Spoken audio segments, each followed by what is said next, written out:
Solo Travel. Magpakatatag ka at lakasan mo ang iyong loob. Huwag kang matatakot o mawawalan ng pag-asa, sapagkat akong si Yahweh na iyong Diyos ay kasama mo saan ka man magpunta. Joshua chapter 1 verse 9. Naranasan mo na bang mag-travel mag-isa? Kung oo, alam mo na siguro ang pakiramdam ng nagbibiyahe ng walang kasama. Nakakakaba at minsan nakakalungkot. Kung first time mong pumunta sa isang lugar, pwede ka pang maligaw. Maraming tao ang ayaw mag-travel mag-isa dahil takot silang bumiyahe ng walang kasama. Pero hindi mo naman kailangang mag-solo flight kahit nag-solo travel ka. Kung tinanggap mo na si Jesus sa puso mo bilang iyong Savior and Lord, nangangako siyang hindi ka niya iiwan kailanman.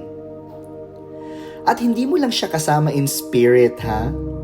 Mararamdaman mo ang pagmamahal niya sa ngiti ng mga makakasalubong mo, sa hospitality ng locals. Ang blessings niya sa masasarap na pagkaing matitikman mo. Ang majesty niya sa magagandang tanawin na pwede mong kuhanan ng picture at i-post sa Facebook. Kahit noong Bible times, makikita natin na laging sinasamahan ni Lord ang mga mahal niya. Ginabayan niya si Jacob nang umalis ito ng Canaan para takasan ang galit ni Esau. Sinamahan niya si Joseph nang maging slave ito sa Egypt. At kasama siya ni Paul sa mga paglalakbay nito para mag-share ng gospel sa iba't ibang lugar sa Europe. Pwede rin nating ma-experience ang pagsama ng Diyos sa atin saan man tayo magpunta. Sabi sa John chapter 1 verse 12, kapag tinanggap at sinampalatayanan natin si Jesus, bibigyan tayo ng Diyos ng karapatang maging mga anak niya. Once maging anak tayo ng Diyos, maninirahan sa atin ang Holy Spirit and He will always be with us. John chapter 14 verse 17. Tinanggap mo na ba si Jesus sa puso mo?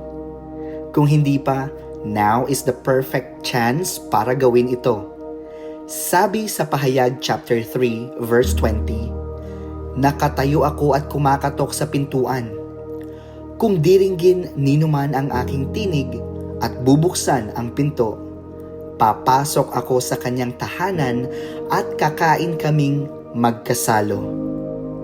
Imbitahan mo siyang pumasok sa iyong puso.